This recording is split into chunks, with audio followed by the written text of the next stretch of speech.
Hello, my loves. I'm Ellie Frost. We are talking about the multidimensional approach, which means spiritually, energetically, physically, and mentally, psychologically.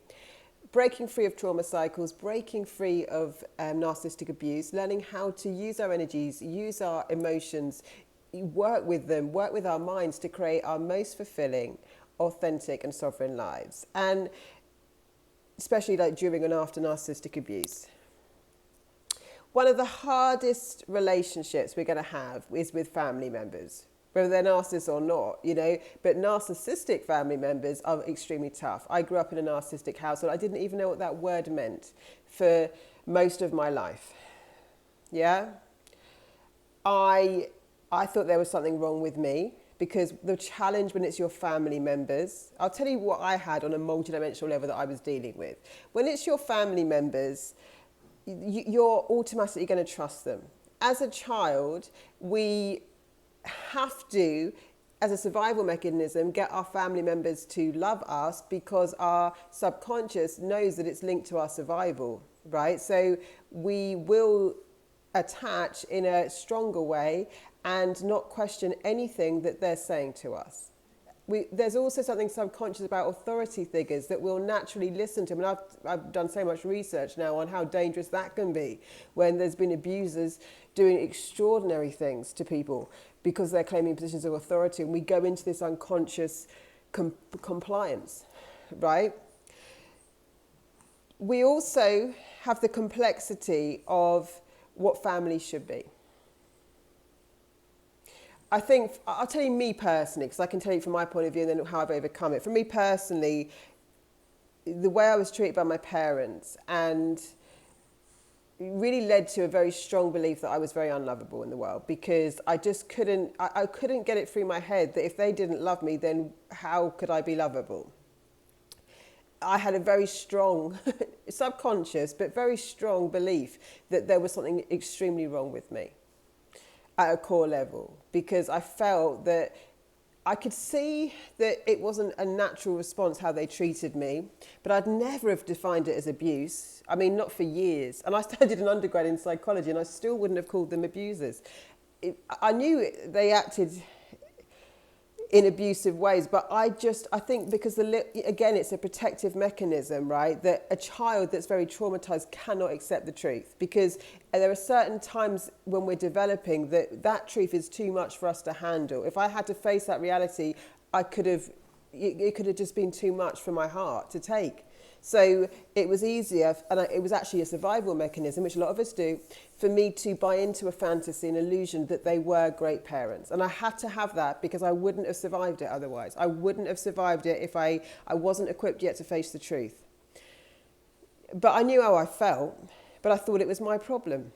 Yeah, I thought it was my problem. I was also always very spiritually attuned, naturally, and I did grow up in a Christian household. So there was bits in the Bible that I had to have I believe we have our own relationship with God, by the way. It's your relationship. No one gets to tell you what it gets to be. No one knows your purpose other than your creator. And no one gets to tell you, you have your own prayer, you have your own relationship with God and your spirituality. But one of the things that God is the one that woke me up about narcissism and told me the truth, because it was the only way that I was going to stop trying to heal them. One of the sayings in the Bible is to honour your father and mother. So I wouldn't talk to anyone outside my family unit for years about what they did to me. I remember one time I had a boyfriend for quite a long time. He wasn't a narcissist, he was a nice guy. But we were together for about 8 years, and I'd had a run-in, I think, with one or both of my parents. And I was very upset. But I was staying with his family, and I remember his stepmother coming into the room and sitting with me and saying, look, if they can do it, you can say it. But I didn't think it was right to say anything against my parents or what I perceived to be against them. So I'm not someone who I've never felt comfortable talking bad about anyone, but there's a difference on telling the truth because it needs to be said so you can acknowledge it, and talking bad, because talking bad about people, I mean, the ex-narcissist I had, the things he did afterwards to slander my name, he thinks I don't know probably the amount of betrayal. I feel it in the energy field. I know you feel it in the energy field too. Words are black magic.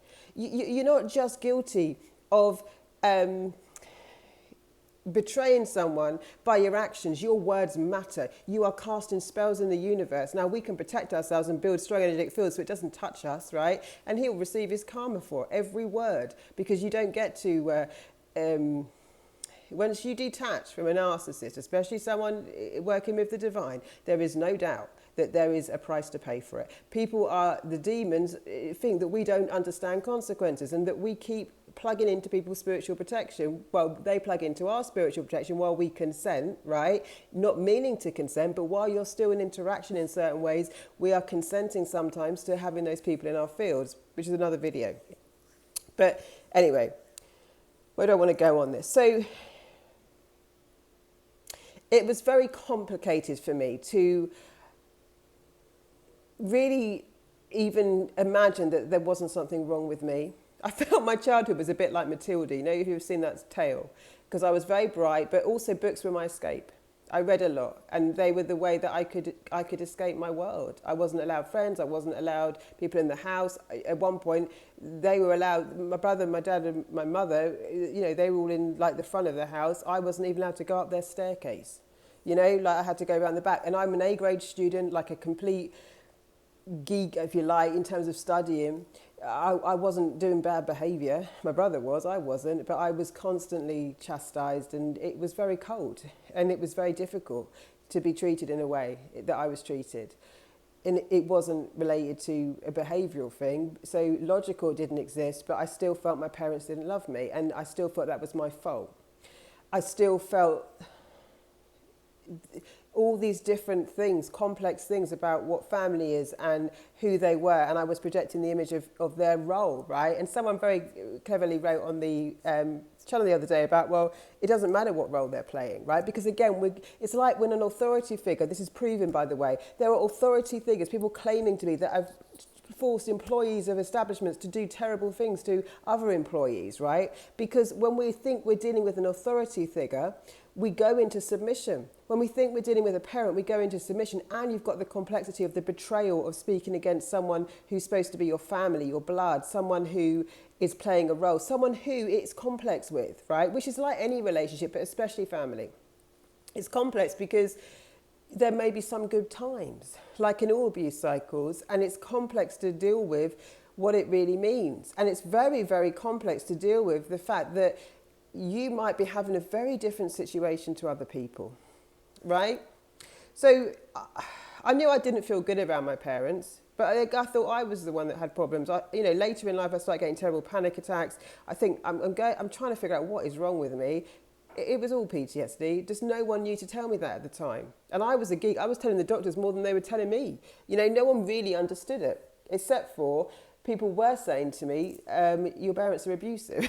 And this is now I'm a woman now. I'm living on my own, but I'm still having relationships with them. And I think I said in one of the other videos that I went to see a psychiatrist at one point for my anxiety and panic attacks. And she said to me, she only knew a tiny part of my story, but at that time I was still meeting up with my father once a week, and he was very domineering in my life. And she said, I will work with you, but only if you stop talking to your dad. And I said, I'm not prepared to do that. So, you know, I want some help with the panic attacks. I'm not prepared to cut my dad out of my life. I didn't know about narcissism. I didn't understand any of this stuff, right? And so I did work with her. It wasn't that effective. And 10 months later, I want to make the move to the States. And I want to follow my dreams. And I go and see another psychiatrist, a really good one. I was like, right, I'm going to go to one of the best I can afford. And I did. And he was a great guy. And he said the same thing. He said, Ellie, I will work with you. But while we work together, you will not speak to your father.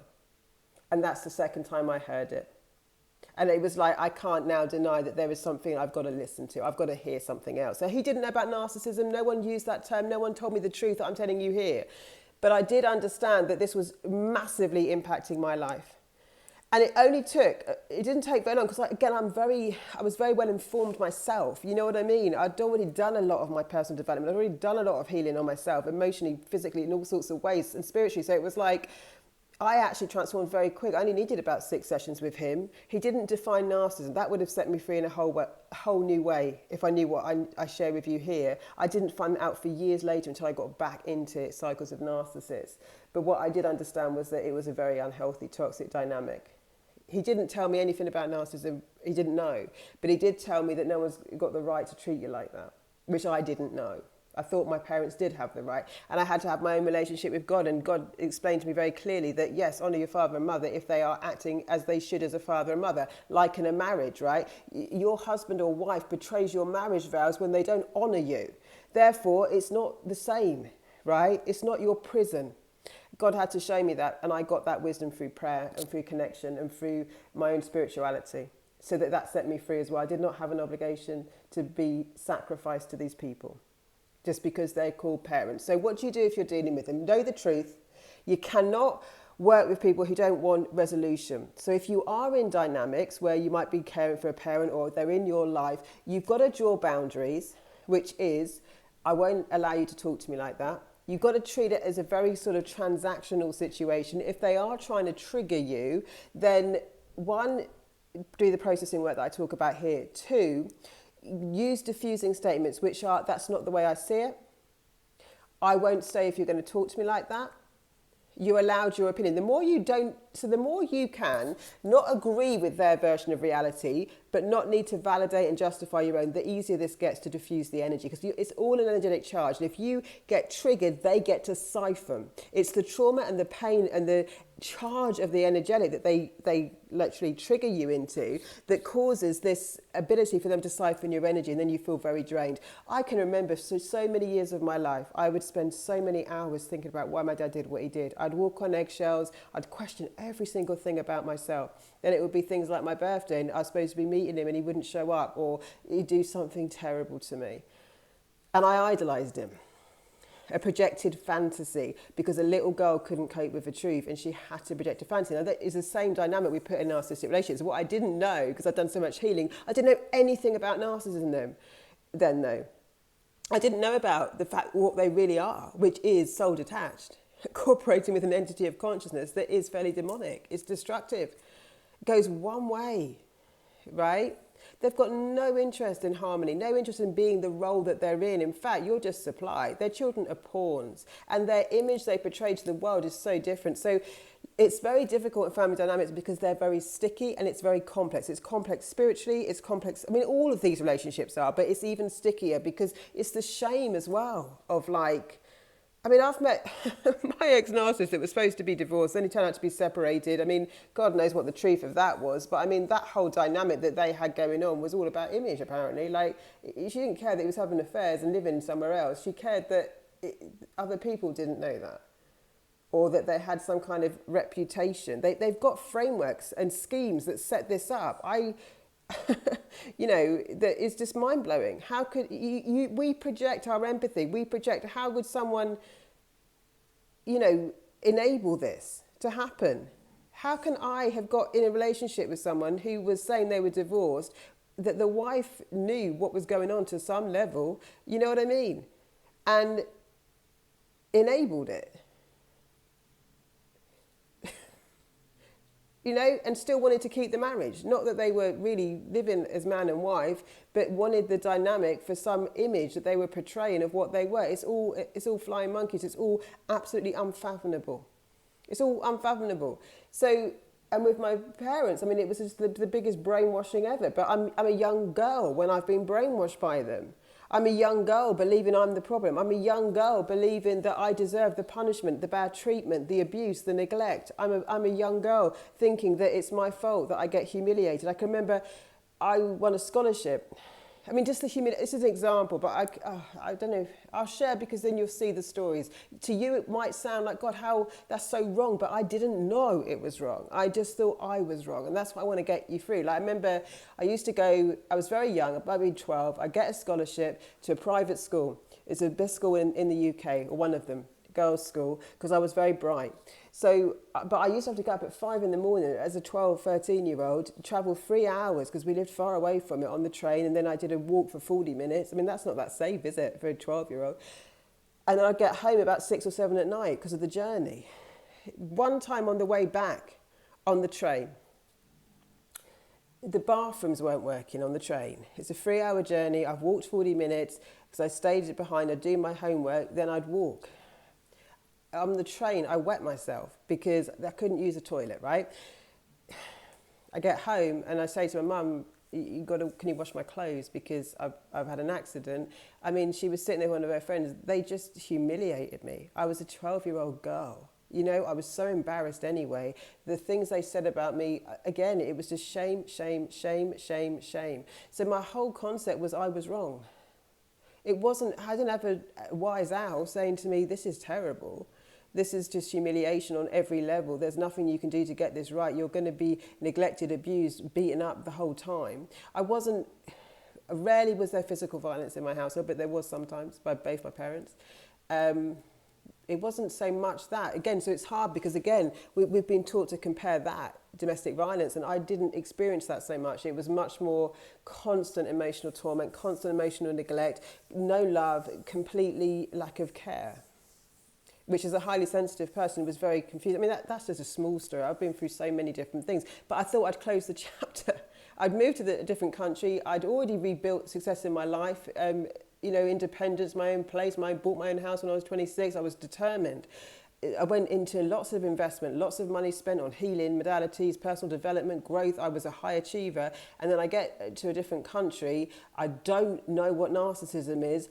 And with all the healing I'd done, that's why I'm saying it's not just your childhood wounds, because I'd done so much on this. It's ignorance of what this fucking is. It's narcissism. If the therapist had told me about narcissism, if I'd have had this channel, I'd never have repeated those patterns in my life. I just thought my parents were abusive. What I didn't see was the next narcissist coming, or the narcissism coming when I moved countries, and that they exploit your childhood wounds, but I wasn't that wounded child anymore. I'd done so much healing. You know what I mean? I don't think it was just that. I think it was way more than that. It was not knowing what a narcissist was. If I knew my dad was a narcissist, there's no way. I mean, it would have been so obvious. It's so textbook to me now. It's so textbook. They're all following the same script. They're all operating with a consciousness. That's why I say it's not a personality disorder. They're following the correct script. There's no other personality disorder that's so predictable. Even if you say, well, someone in bipolar will have highs and lows. Yes, but what they'll do, I mean, yeah, there are some behaviours that maybe are the same, but it's not like this. Completely textbook in the patterning, completely systematic in what they do. They're plugged into the same entity. It's not anything to do with just the personality disorder. The reason they target you is not just to do with your childhood wounds. And definitely the more light you are, the more you're going to be targeted. I've always been a spiritual teacher. I've always had an open channel. I've always been a natural healer. I've always had gifts that I didn't even know about. They knew about what I was before I did, honestly. Like, I was always different. And that light irritates demons. It irritates demons. The amount of things people have tried to do to me that make no sense. People that I've been kind to. Why? Their demons are irritated by the light because they know the light on the planet is going to squash out the demons. They're going to have to evolve. They don't like that idea, yeah? And like, it doesn't take much of a light worker or much of a collective of light workers to completely change this balance. That's why I'm kind of excited about sharing this, because I can see, and I also know, because I do have a good ability to predict things and see how they are and get shown things. It's like, it doesn't take many of us to see this, for them to be forced into awakening and have their own evolution, and us to rebalance this on the planet. As hard as that may seem, it's got distorted, it's imbalanced. So I just want you to know that. But with your family, you just got to see the truth and then strategize. That's all you can do. They're strategic. They're not acting from emotion. They're not acting from humanity. So do what you can. You can't force your children. There's a lot of people saying about when they're using the children or stepchildren. They do that. But they also get bored of those children and stepchildren as soon as they can't get a rise out of you. So they often get discarded at some point, and then you'll just have to help them pick up the mess. You can't convince your child, especially an adult child, of what to do. All you can do is work on the relationship you have with your children, because if they're under the spell of the narcissist, they're not going to wake up yet. That's on their own time. And the more you try and fight, the harder the narcissist will fight to keep them under the spell. All you can do is focus on the relationship you have with them, but protect yourself, because sometimes the children are narcissists. My brother is a really malignant narcissist. So, you know, I mean, I felt like an alien growing up. I could not understand it. Like, just the behaviour, my heart. I remember doing things for my dad on his birthday and stuff, and he'd be like, one, every present I'd give him, every gift he'd put in the shed, he would never even, you know, I'd like to give things.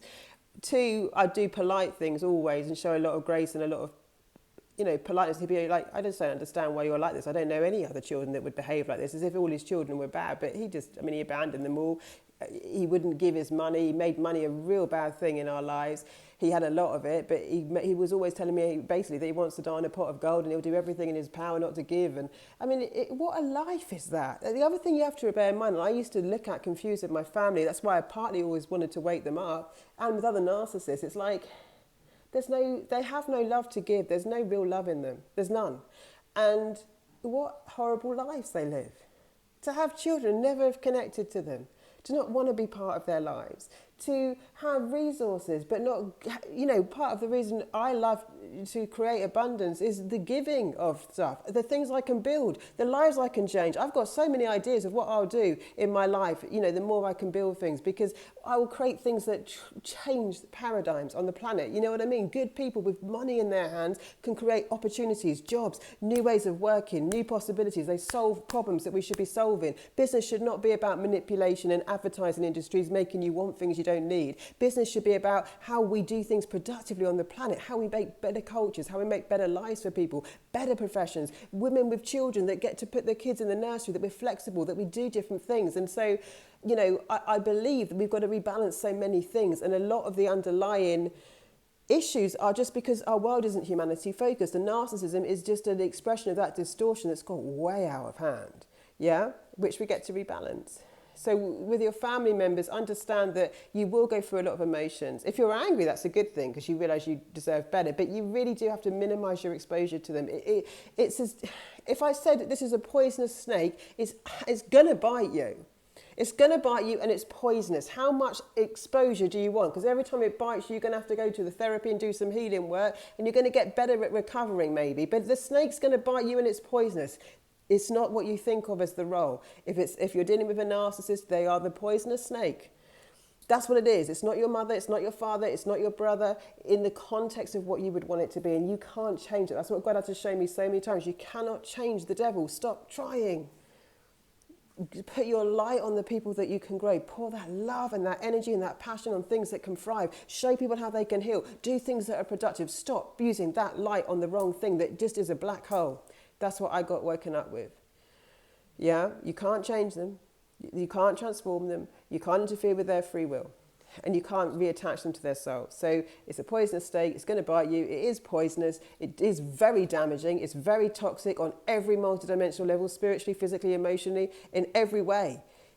Think about what your obligation is to these people. That's what I had to understand. There's nothing divine in your own sacrifice. You are a child of God. You're not meant to be sacrificed.